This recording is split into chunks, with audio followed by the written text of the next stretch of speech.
fearlessly communicating and talking with confidence. Earthlingcommunication.com. Please give others a copy of this report. He helps others most, who shows them how to help themselves. Out. Simply send them this report in an email or send them this link. Joshua tackles a key element of conflict resolution, fear, and how it results in conflict avoidance. He advises to reality check our fears and see the value of speaking up, and his comments on self-talk are bang on with respect to communicating effectively in conflict.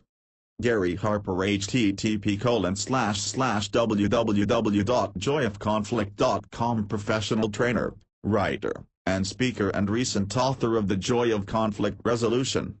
Introduction. I'm going to start off by telling you about the problems I had in communicating confidently.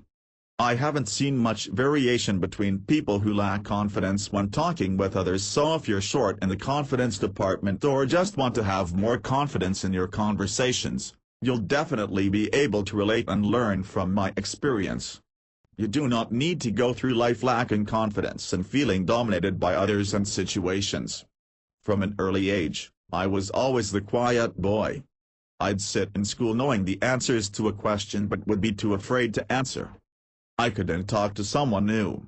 I wouldn't look someone in the eyes if they looked back at me, and I'd hardly argue with anyone. Yes, arguing is a bad thing, but I avoided arguing not because it was the right thing to do, but because I was too afraid to speak up and voice my opinion. I was passive and unconfident, letting people verbally trample over me. Being so passively accepting like I was is dangerous for your mental health. You can probably see that talking with confidence is strongly related to assertive communication. I'll try to stick to the confidence side of things, as you can read more about assertion in the assertive skills section. There's a difference with not engaging in an argument for the sake of the relationship and not engaging in an argument because you're afraid. When you have an unhealthy fear, you'll avoid communicating yourself, become emotionally hurt, and nothing good will result. You'll know the truth inside of you if an unhealthy fear and a lack of confidence exists. You'll be unhappy, extremely frustrated, scared, and feel like you want to explode. You'll hardly voice your opinions and emotions in conversations because of fear. That was me. I was miles from communicating confidently. I didn't have confidence in myself even though I knew I had something interesting, useful, or helpful to say. It was unsafe to do so. There was a hidden psychological barrier that kept pushing me away from communicating confidently. If you're lacking or have lacked confidence, you know what it feels like. It is a cage in your mind that has you trapped.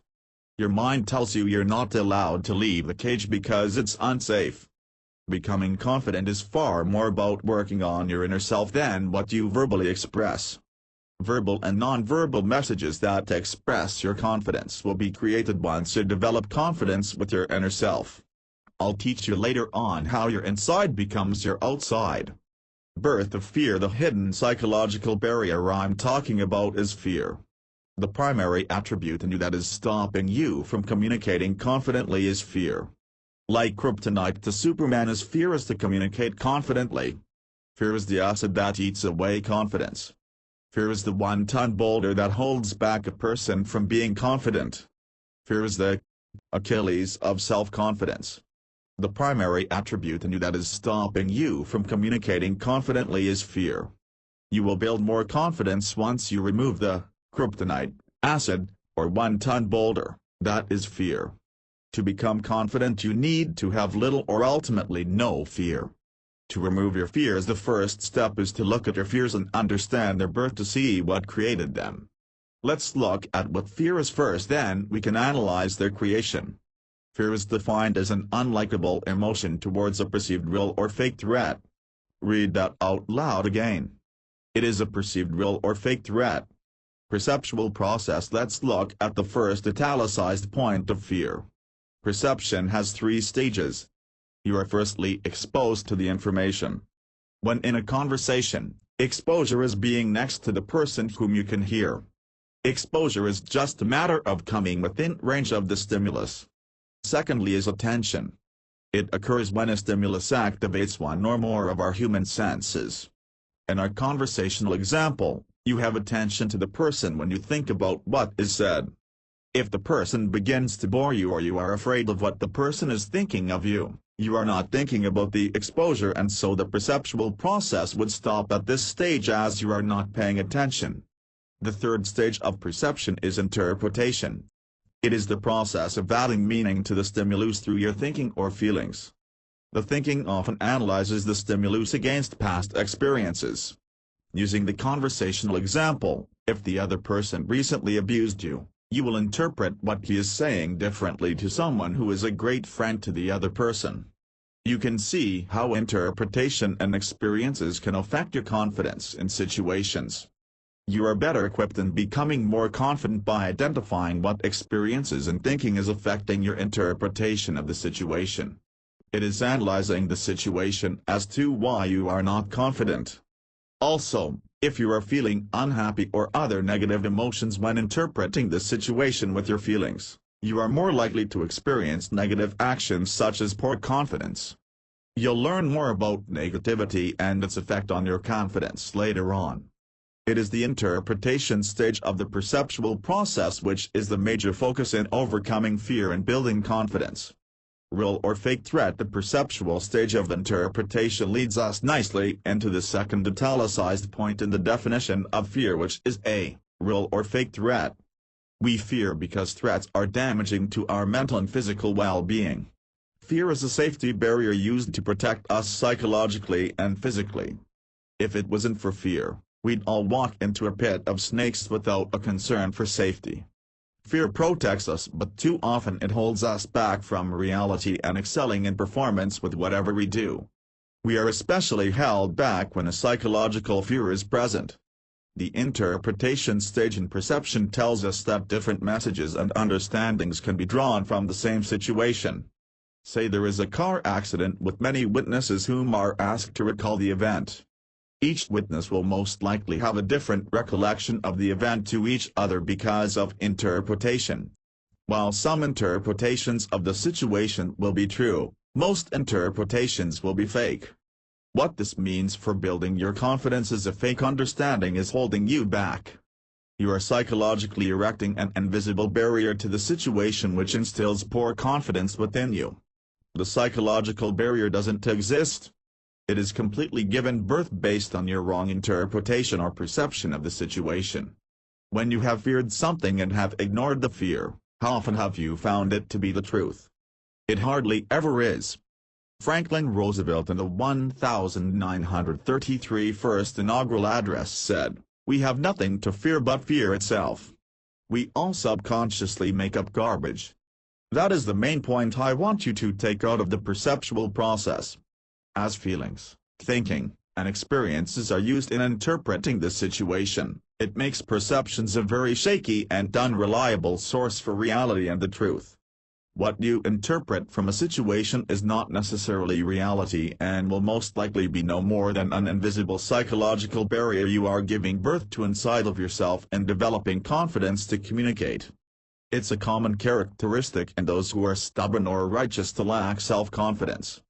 You may perceive these stubborn people as being overly confident, but they actually lack the confidence to welcome others' point of views. These people shield themselves from others' opinions by failing to listen. They lack the confidence in their own perspectives to welcome other people's input, continuing with their stubborn ways. Confident people are welcoming and not fearful of others. Being needy and seeking approval. I'd say the most common fear unconfident people have is the need for others' approval. When you give out the need for approval, people will sense that you are needy and unconfident. No one likes to be around these needy people. This is determined through the unconfident person's perception, so what may seem like reality is in fact unreal. You think you need another person's approval, but confident people don't need this. When you rise above the need to be approved by other people, your confidence will soar.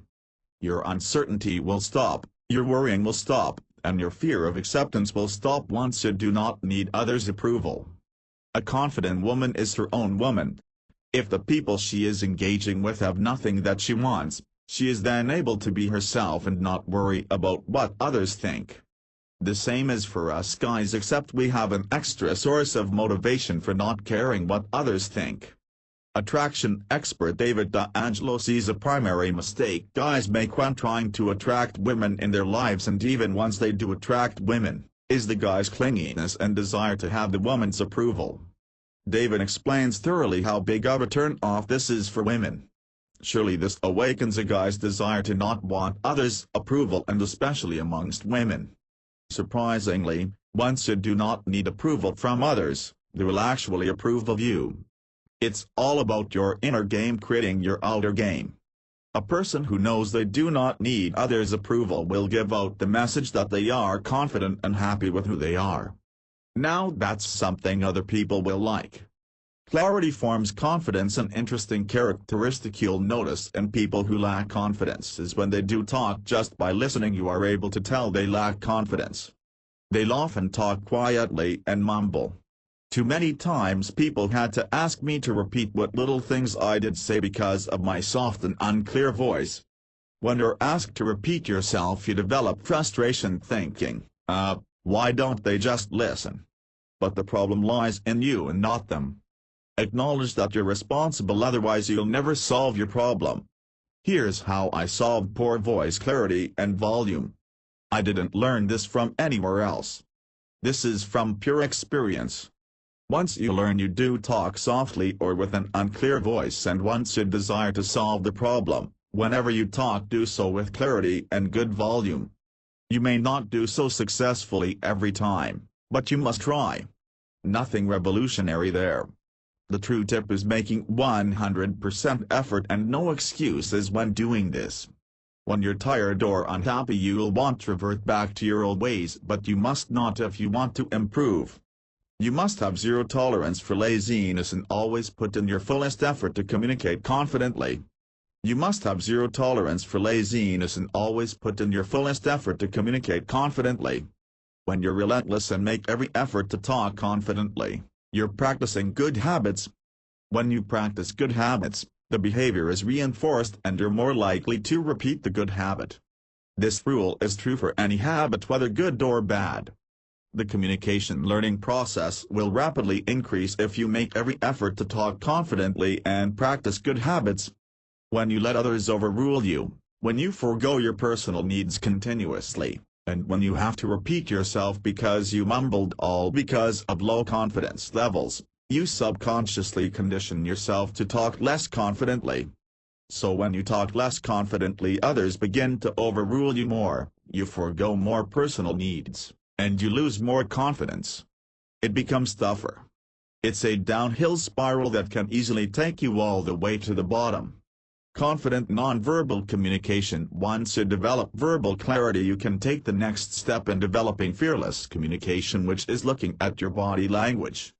You need to have high self-awareness in order to be aware of your body language. It's a matter of knowing what you do in certain situations. When you have poor body language, others can see fear in you. Examples of body language that is counterproductive in developing confidence and how to solve them are: 1.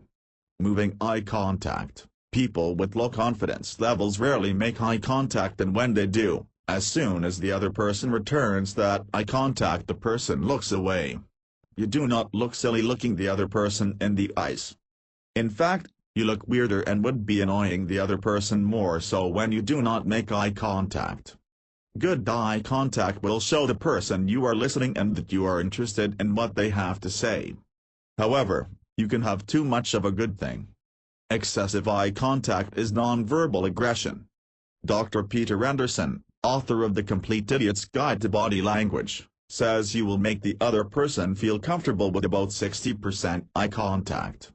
With practice, I found that you will develop an intuition or gut feeling when you make the other person uncomfortable. As an example, when you make too much eye contact, they'll begin to not make eye contact with you or maybe fidget. At the moment, too much eye contact probably isn't your concern as you're trying to develop confident body language, but you still should be aware of the problems with excessive eye contact. 2. Weak touch, otherwise known as haptics. Touch involves bodily contact. What haptics we are interested in to develop confident nonverbal communication is mostly the handshake. You will rarely use any other haptics other than a handshake in a normal social situation. It's not as if you normally go around patting people on the back or stroking their arm. That's just strange. What did you feel when someone shook your hand with a soft handshake? I bet you wondered if they cared about you at all or if they lacked confidence to show this concern. This is a girly touch. A good handshake depends on the receiving person. Most of the time you want a firm handshake, but occasionally with, say, the elderly, you don't want to be crushing their hand. When greeting ladies, be aware that they don't have gigantic and hard hands like many men, so just go a little less firm. A firm handshake shows you care and is an initial way of communicating confidence when meeting someone. 3. Stay away, looking at body positions relative to one another, now otherwise known as proxemics. What I mean by relative to one another is the distance between you and the other person. You are most comfortable with an intimate or well-known person being close to you as opposed to someone you just met. However, people with low confidence will have a much wider radius of comfort. A more confident person will not show fear when someone breaks their comfortable proxemics. This doesn't mean they are comfortable with the closeness, it just means they don't show the uncomfortability. They desire the other person to stay away, but they cope with the situation. An excellent example of this that I can remember is to Australian politicians on October 8, the eve of the 2004 federal election. John Howard was greeted by opposition leader Mark Latham aggressively. While Mark Latham did pull John Howard towards him when shaking hands, aggressive haptics, Latham made his body position aggressive by being extremely close and towering over the shorter John Howard. Despite this, Mr. Howard non-verbally stood his ground in confidence by continuing the handshake and smiling towards the cameras. I'm sure John Howard would have felt uncomfortable, but he still gave out signs of confidence. It was said Latham attempted to get revenge for Howard squeezing his wife's hand too hard at a press function, which I found to be funny. If only they were both able to read this. 4. Carry yourself. The last nonverbal communication technique I feel is valuable in developing confidence is kinesics. It involves body movement. Possibly the most important kinesics in confidence is posture. A slouched posture not only screams an unconfident person, but it has a physical and psychological effect on the person with the poor posture. The physical effect of slouching your shoulders forward is it causes your chest to compress inwards. Your chest compressing simulates expelling air, causing you to breathe shallowly. This means if you have poor posture, you will have poor breathing. The psychological effect of poor posture is poorer confidence. Using arguably the world's best golfer Tiger Woods as an example, he's taught to maintain good posture as he approaches each shot. By having good posture, he is able to breathe correctly and physically get his body into the right state of confidence.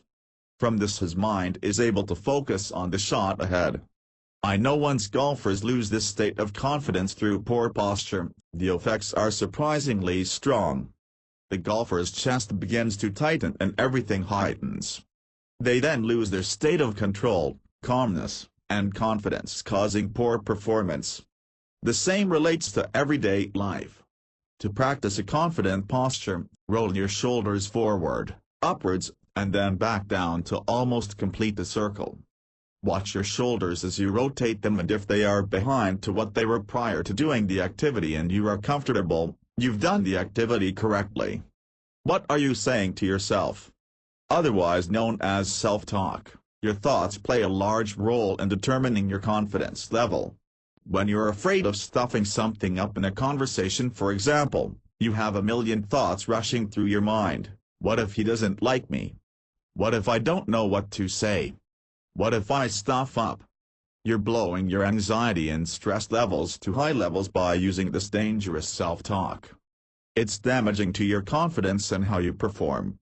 Stop worrying, live in the present, and don't talk negatively to yourself. It's as simple as that. Don't beat yourself up with negative self-talk and criticism. You don't verbally bash your best friend, so don't do it to yourself. When verbally beating yourself up, You feed your subconscious mind bad, mental food. Your mind deserves nutritious positive thoughts. The effects of negative self-talk are damaging to your confidence, esteem, and overall success. How can you expect to win against the world if you're the only person on your team and you're against yourself? You can't do that. It's impossible. You can't expect to develop unstoppable confidence and self-esteem fighting yourself. Personal development coach Steve Pavlina made an excellent analogy with negative self-talk and you wanting to become fearlessly confident. Picture yourself driving in your car towards your goal. Think of negative self-talk as the brake and positive self-talk and imagery as the accelerator. When you begin to doubt yourself and let fear enter, you are pressing the brakes, slowing yourself down, and when you use positive self-talk you accelerate closer to becoming unstoppably confident. Here's the main point with the analogy. Most people are pressing the accelerator down by being positive, but they do not build in confidence because they are also pressing the brakes by using negativity. It doesn't really matter if you've positive self-talk, imagery, and visualization because the negativity will stop you from becoming confident regardless. How can you expect to win against the world if you're the only person on your team and you're against yourself? Top professional athletes are completely aware of their self-talk. Take Tiger Woods for example again. The guy's roaring with confidence. How can he sink a putt on the 18th to win a major if he's saying to himself, "Oh Tiger, this looks hard. You're not going to able to get this"? He doesn't do that.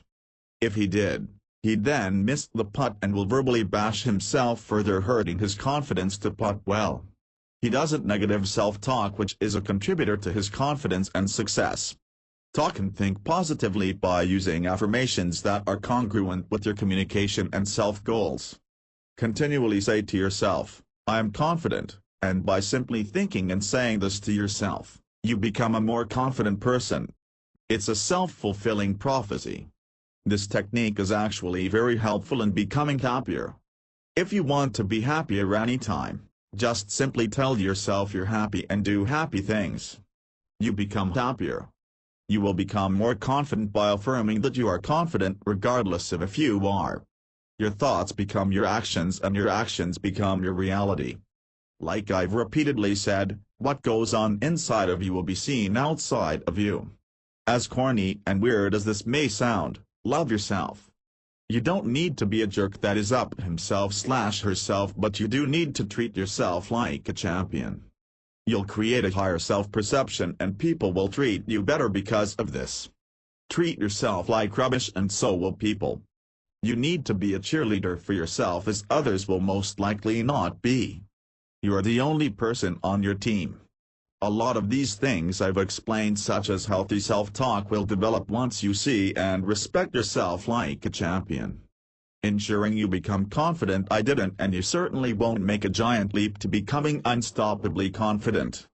You won't wake up one morning feeling transformed. It's a progressive journey that takes time. You will stuff up, but you can actually enjoy it if you're aware that you will make mistakes. Just like the need to be aware that a marriage will not be perfect before entering into it, you will enjoy progressively becoming more confident, and the likelihood of you achieving unstoppable confidence will increase if you accept mistakes. Screw-ups are part of life. An extremely powerful message that will reassure you that you're developing and becoming more confident deals with your thoughts. I've repeatedly explained how your outer game is reflected with what goes on inside of you. To know if you'll become confident in the future, look at your mind today. To see who you are today, look at your thoughts in the past. In general, your future is created from your present against the backdrop of the past. If you are not confident today, it was because of your thoughts in the past. If you are changing your thinking processes today, you can project your mindset onto who you will become in the future. This means in the future, who you become will be because of your thoughts now. Your future is created from your present against the backdrop of the past. It may seem obvious that working on your confidence now will mean you become more confident in the future, but there are two usual problems. The first problem is motivation. It can be extremely demotivating and depressing to be unconfident now, so you can easily expect to not be confident in the future. A second problem is people often don't realize that who they are today is because of their past. I actually encourage you to memorize, your future is created from your present against the backdrop of the past, as it will provide a great source of inspiration to keep developing yourself.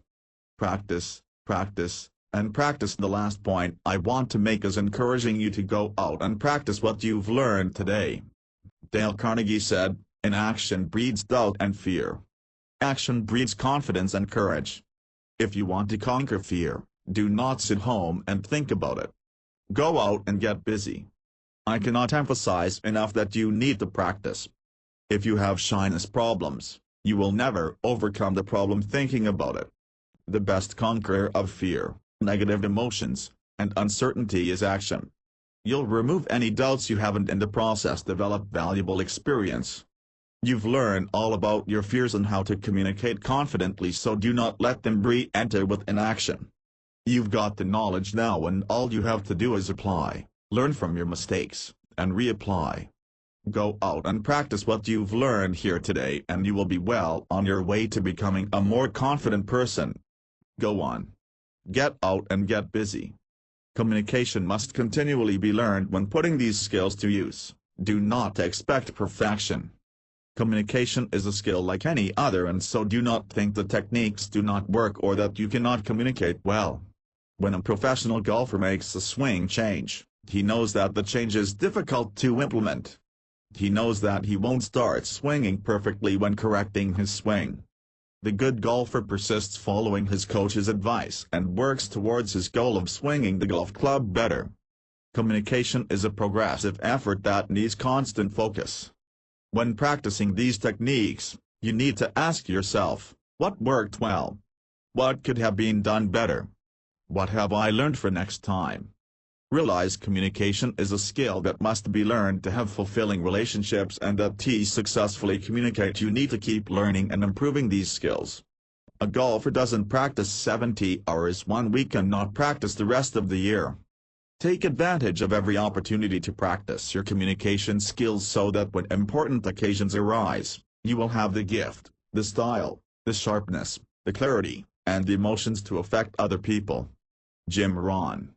If you want to keep learning effective communication skills to enhance your life, and if you haven't done so, you're invited to sign up to my free communication and self-development newsletter by clicking the link, or you can copy and paste the address, http://www.newslettersignup.php to sign up and join other Earthlings as we improve our communication skills and develop ourselves.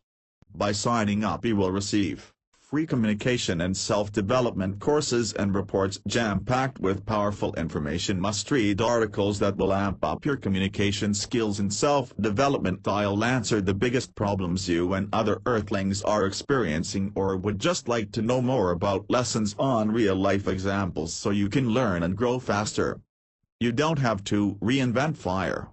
Reviews of products, and yes, when I come across garbage I'll let you know so you don't waste your time with what won't be a great help to you stuff. Learning from boring information when you are experiencing enough problems already. And more. I hope you have gotten a lot out of this free report, and don't forget to pass a copy on to someone you know simply by emailing this report you have or send them this link, http://www. blog/2006/ fearlessly communicating and talking with confidence.php, where they can view this ebook so they too can fearlessly communicate and talk with confidence. Also, you can print out as many copies as you'd like and give them away. It's a great gift that can help others improve problems they have with confidence in talking to you or others. I wish you the best in your communication and hope to hear from you soon. Joshua Ebergang, self-development expert. At the time of writing this report, Joshua is at the very young age of 21 years old. Having overcome his confidence problems, he is now teaching others how to communicate and live in pure confidence. He has already helped thousands of people in all areas of communication develop themselves and communicate effectively. He has helped people overcome relationship conflict and develop interpersonal relationships and others in individual-related areas such as removing self-limiting beliefs and ending unhappiness, to name a few areas. There is almost nothing as liberating as destroying a fear or problem that has been haunting you your entire life. It's emotional freedom. However, beyond our known fears and problems exist our darkest holes. It is the unknown, the concealed, and the hidden areas of our lives that limit us from living to our fullest. Communication is the greatest and unfortunately the most unknown skill we have complete control over to achieve success and personal satisfaction. How we think and interact with others controls the quality of our lives. Joshua Burgang. If you have any questions, comments, media inquiries, etc., you are welcome to contact Josh by visiting http://www.contact.php. Recommended confidence resources: Earthlink Communication Confidence section, http://www.confidence.php. Earthlink Communication Blog Confidence section, http://www.blog/category/confidence/guide to communicating and living with confidence, http://www.redirects/unstoppableconfidence.html.